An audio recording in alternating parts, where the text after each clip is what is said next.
Welcome to educator bug. कैसे हैं आप सब स्टूडेंट्स? आई होप आप सब अच्छे होंगे। आज की इस वीडियो में हम डिस्कस करने वाले हैं क्लास रेप्टिलिया के जनरल कैरेक्टर्स के बारे में। तो चलिए वीडियो को स्टार्ट करते हैं। General characters of class Reptilia. Reptilia के जनरल कैरेक्टर्स को हम डिस्कस करेंगे। These are creeping and burrowing terrestrial vertebrates. Class Reptilia के मेंबर्स क्रीपिंग और बोरोइंग टेरेस्ट्रियल वर्टिब्रेट्स होते हैं। क्रीपिंग कहने का मतलब है ये रेंग कर चलते हैं और ज़मीन पर बोरो बना करके रहते हैं, और ये क्या है? वर्टिब्रेट्स हैं। इनमें वर्टिब्रल कॉलम प्रेजेंट रहती है। सेकेंड करेक्टर है वो है they are cold blooded and are found mostly in the warmer parts of the world. ये क्या है? कोल्ड ब्लडेड ऑर्गेनिज्म होंगे। कोल्ड ब्लडेड कहने का मतलब है इनकी बॉडी का टेम्परेचर जो है वो कांस्टेंट रहता है। और कहाँ पे पाए जाते हैं? ज़्यादातर वर्ल्ड के वार्मर पार्ट्स में हमें देखने को मिलते हैं। There are about 10,000 different species of reptiles on earth. Earth पे रेप्टाइल्स की 10,000 जो है डिफरेंट स्पीशीज़ पाई जाती हैं। The body is divided into head, neck, trunk and tail. Reptilia के जो मेंबर्स हैं उनकी जो बॉडी है वो कितने पार्ट्स में डिवाइड रहती है? वो हेड, नेक, ट्रंक और टेल में जो है डिवाइड रहती है इनकी बॉडी। क्लास रेप्टिलिया का जो मोस्ट कॉमन एग्जाम्पल है वो हम देख सकते हैं स्नेक। स्नेक जो है वो क्लास रेप्टिलिया में ही आ जाते हैं। ये क्या है? क्रीपिंग एनिमल है, रेंग करके चलते हैं। नेक्स्ट करेक्टर है वो है skin is dry, rough and without glands bearing epidermal scales. Class Reptilia के जो मेंबर्स की जो स्किन होती है वो कैसी होती है? ड्राई, सूखी होती है, रफ होती है, विदाउट ग्लैंड्स। तो इनमें जो है वो ग्लैंड्स नहीं होती है, इसी वजह से इनकी जो स्किन है वो कैसी होती है? रफ होती है और ड्राई होती है। इनकी बॉडी पे क्या देखने को मिलते हैं? हमें एपिडर्मल स्केल्स देखने को मिलते हैं। इस इमेज में यहाँ पे हम देख सकते हैं इसकी जो है वो स्किन दिखाई गई है। ये कैसी होती है? रफ होती है, ड्राई होती है, और ये हम देख सकते हैं बहुत सारी छोटे छोटे क्या हैं? ये एपिडर्मल स्केल्स हैं। Snakes and lizards shed their scales as skin cast. Snakes और जो लिजर्ड होते हैं वो क्या कर देते हैं? अपने स्केल्स को शेड कर देते हैं। मतलब शेड कहने का मतलब होता है उतार देते हैं, झाड़ देते हैं। किसके फॉर्म में? स्किन कास्ट के फॉर्म में। The heart is 3 chambered but in crocodile heart is 4 chambered. Class Reptilia के जो मेंबर्स हैं उनका जो हार्ट है वो कैसा होता है? 3 चैम्बर्ड होता है। 3 चैम्बर्ड में जो है इनका हार्ट डिवाइडेड रहता है। बट अगर हम क्रोकोडाइल की बात करें, क्रोकोडाइल का जो हार्ट है वो कैसा होता है? 4 चैम्बर्ड होता है। The respiration takes place with the help of the lungs. अब इनमें जो रेस्पिरेटरी ऑर्गन्स हैं वो क्या होते हैं? लंग्स होते हैं। तो इनमें जो रेस्पिरेशन होता है वो लंग्स की हेल्प से ही होता है। Ear consist of middle and internal parts. Snake do not possess ears. Class Reptilia के जो मेंबर्स हैं उनमें जो ईयर है वो 2 पार्ट से मिलकर के बना होता है, मिडल और इंटरनल पार्ट्स। अगर हम अपनी ह्यूमन बींग्स की बात करें तो हमारे जो ईयर है वो 3 पार्ट से मिलकर के बना होता है। एक्सटर्नल पार्ट जिसे हम पिन्ना कहते हैं, फिर मिडल पार्ट होता है और इंटरनल पार्ट होता है। जबकि यहाँ पे क्लास रेप्टिलिया के जो मेंबर्स हैं उनमें जो ईयर है वो 2 पार्ट से मिलकर के बना है, मिडल और इंटरनल। जबकि यहाँ पे स्नेक्स जो है, स्नेक्स में जो है वो ईयर्स नहीं होते हैं। ठीक है ना? कभी आपने देखा है स्नेक के कान? किसी ने नहीं देखा ना? अब आपके दिमाग में एक क्वेश्चन आया होगा, अगर स्नेक्स में ईयर्स नहीं प्रेजेंट रहते तो वो सुनते कैसे हम? तो आपने ये तो कभी नोटिस किया होगा कि जो सांप है वो हर वक्त अपनी जीभ जो है बाहर निकालता रहता है, फिर इस तरह करता रहता है। तो वो अपने टंग की हेल्प से ही जो है वो पता लगाता है कि आसपास चल क्या रहा है। ठीक है ना? तो वो ही उसका ईयर की तरह काम करता है।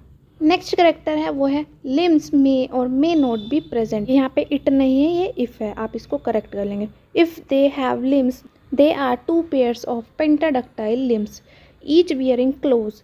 Snacks do not have limbs.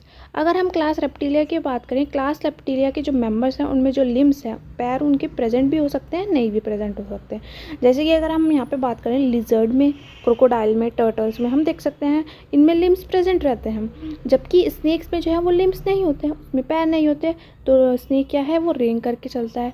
अगर लिम्स प्रेजेंट है, जैसे कि हम लिजर्ड की बात करें, क्रोकोडाइल की बात करें, कि जो लिम्स है वो कैसे होते हैं? 2 पेयर्स होते हैं। 2 पेयर के फॉर्म में होता है। हम देख सकते हैं एक पेयर ये आगे वाला और एक पेयर ये पीछे वाला। यहाँ पे भी क्रोकोडाइल में एक पेयर ये, एक पेयर पीछे। तो 2 पेयर प्रेजेंट रहेंगे। पेंटाडक्टाइल, पेंटाडक्टाइल कहने का मतलब है 5 फिंगर्स उसमें प्रेजेंट रहेंगी। हर एक में क्या प्रेजेंट रहेंगे? क्लोज प्रेजेंट रहते हैं। क्लोज कहने का मतलब है नाखून या पंजे हम कह सकते हैं। Skull is monocondylic with single occipital condyle. अब जो क्लास रेप्टिलिया के जो मेंबर्स हैं उनमें जो स्कल है वो कैसी होती है? मोनोकोंडाइलिक होती है। मोनोकोंडाइलिक कहने का मतलब है उनमें सिंगल ऑसिपिटल कॉन्डाइल प्रेजेंट रहती है। 12 pairs of cranial nerves are present. Class Reptilia के मेंबर्स में हमें क्या देखने को मिलते हैं? 12 पेयर्स जो है वो क्रेनियल नर्व्स के प्रेजेंट रहते हैं। Kidneys are metanephric.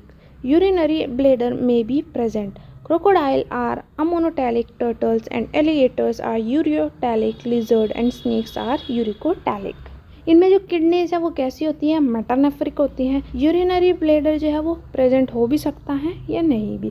अगर हम यहाँ पे बात करें क्रोकोडाइल की, क्रोकोडाइल कैसा होता है, अमोनोटेलिक होता है। कहने का मतलब है इनमें जो एक्सक्रीटरी मटेरियल होता है वो अमोनिया के फॉर्म में होता है। जबकि टर्टल्स और एलिगेटर्स की अगर हम बात करें, ये कैसे होते हैं, यूरियोटेलिक होते हैं। इनका जो एक्सक्रीटरी प्रोडक्ट है वो यूरिया होता है। और अगर हम लिजर्ड और स्नेक की बात करें, ये कैसे होते हैं, यूरिकोटेलिक होते हैं। कहने का मतलब है इनमें जो एक्सक्रीटरी प्रोडक्ट है वो क्या होता है, यूरिक एसिड होता है।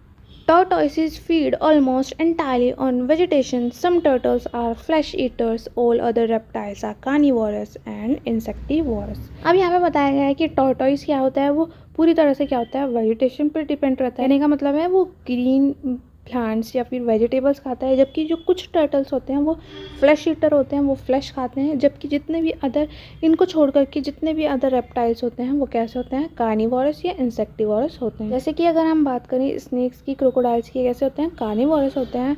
और लिजर्ड क्या है, इंसेक्टिवोरस होते हैं। सबने अपने घर में तो लिजर्ड देखी होंगी, कभी किसी ने देखा है लिजर्ड क्या नाम है, कोई वेजिटेबल खा रही है या कोई फ्रूट खा रही है, ऐसा तो नहीं देखा है कि इंसेक्ट को ही पकड़ते हुए देखा होगा ना।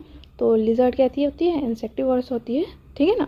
तो ये बात करी हमने इनके फीडिंग के बारे में कि वो क्या खाते हैं। They are mostly oviparous. Reptiles lay macrolecithal eggs. Some forms are ovoviviparous और विविपैरस। अब जो क्लास रेप्टिलिया के जो मेंबर्स हैं वो ज़्यादातर कैसे होते हैं, ओवीपैरस होते हैं। ओवीपैरस कहने का मतलब होता है अंडे देते हैं। अब ये जो रेप्टाइल्स है वो क्या ले करते हैं, वो मैक्रोलेसिथल एग्स को ले करते हैं या मैक्रोलेसिथल एग देते हैं। जबकि कुछ फॉर्म्स जो हैं रेप्टाइल्स की या कुछ मेंबर्स जो होते हैं ओवोविविपैरस होते हैं या विविपैरस होते हैं। कहने का मतलब है डायरेक्ट लिविंग फॉर्म को जो है वो बर्थ देते हैं। एम्ब्रियोनिक मेम्ब्रेन्स आर फॉर्म्ड, यहाँ पे आ जाएगा बीच में ड्यूरिंग डेवलपमेंट। जो एम्ब्रियोनिक मेम्ब्रेन्स है जैसे कि कोरियन, एमनियंस, एलेंटॉइंस एंड यॉल्क सैक, ये क्या है, एम्ब्रियोनिक मेम्ब्रेन्स है। ये कब बनती है, ड्यूरिंग डेवलपमेंट के दौरान ये बनती हैं। तो गाइज़ ये हमने डिस्कस किए क्लास रेप्टिलिया के जनरल कैरेक्टर्स के बारे में। अगर आपको वीडियो अच्छी लगी तो वीडियो को थम्स अप ज़रूर दें। चैनल पर पहली बार आए तो चैनल को सब्सक्राइब करें, अपने दोस्तों के साथ ज़रूर शेयर करें और कमेंट में मुझे ज़रूर बताएं कि आपको वीडियो कैसे लगी। तो मिलेंगे हम किसी अगली वीडियो में, तब तक के लिए स्टडी वेल, सक्सेस वेल।